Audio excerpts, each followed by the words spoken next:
What's new enough to be considered trendy, but old enough to be considered a timeless classic? Well, that's where NeoVintage comes in, and Rolex dominates this market. Think of it like your Lamborghini Gallardos or Ferrari F430s. The watches I'm about to show you today are a testament to marking the end of an era. NeoVintage is the emergence of a new category that is neither modern nor vintage, but an in-between where technology and old aesthetics harmonize to make what we consider the modern classics of today. So without further ado, let's get started with NeoVintage watches that we have available in stock today. Starting off, we have my personal favourite, the GMT Master 2, dated 2004, reference 16710, so it is almost a vintage piece. This watch aesthetically is very different to the new Pepsi with a ceramic bezel, with the aluminium bezel being the most noticeable difference, but it definitely has a pop of colour compared to the new Pepsis. Because this watch is a 2004, the clasp has an open hole, which was how you previously would hold the spring bars in place, but this was changed in 2005 on the GMT Master. The watch is powered by the caliber 3185 with a Swiss-made dial using superluminova hands and indices, which was changed from the tritium dial previously. The case thickness is also 11.8mm on this reference, which is a 0.2mm difference compared to the new Pepsi, but this definitely feels lighter and thinner on the wrist. Next up, we have the Rolex Kermit 16610 LV. This watch is dated 2006, however these came into production as a Submariner's 50th anniversary piece in 2003, so it is very close to the original production year. The Kermit, nicknamed after its stunningly luminescent green bezel and aluminium, referencing our favourite Muppet Kermit the Frog, has been a staple piece since its release.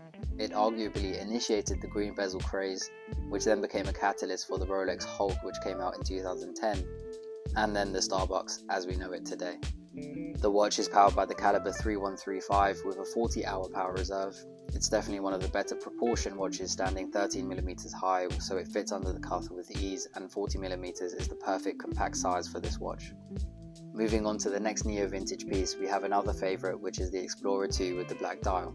This features a dual time zone function with 24-hour hand and bezel, as well as a sleek and timeless design, which is definitely better proportioned than the new models of the Explorer 2s. This watch is a testament to exploration, hence the name, with this model in particular being made for plumbing the depths of caves. Powered by the caliber 3186, which is a smaller production movement made from 2006, as the previous caliber 3185 had some small issues like the hour hand wobbling if it was set separately. This limited production movement has made the watch more sought after by collectors, especially in the NeoVintage range, and because the 3185, which was the previous movement, was also used on the GMT Masters. The new models are 42mm, which some consider to be too big, which I personally agree with. So these Explorer 2s are the perfect compact tool watch, fit for any occasion, but definitely for the more casual and everyday wear. Lastly, we have arguably one of the most popular GMT Masters in its time, the Rolex GMT Master reference 116713LN with the green hand and bimetal bracelet. A lot of people had hoped, including myself, this was re-released at the Watches and Wonders event in March, but instead this was replaced with the new GRNR reference. The green hand has always been a sought after piece, but the actual function is no different to any other GMT. This GMT Master 2 continues the sumptuous appearance on the dial with its polished 18-karat gold signature Rolex handset, complemented by the rich green GMT handstem and the GMT Master 2 text on the dial, which is the perfect colour choice balanced with the gold of the bezel and the bracelet. The caliber 3285 on this watch boasts a longer than standard power reserve than more common movements, with approximately 70 hours of power when the mainspring is fully wound, kept running when on the wrist with a perpetual winding rotor. The movement hacks upon the last stop of the crown for precision time setting. All of these watches are available in store, so if you want to check out in further detail, head over to our website. Let us know in the comments which of these is your favourite NeoVintage piece and why.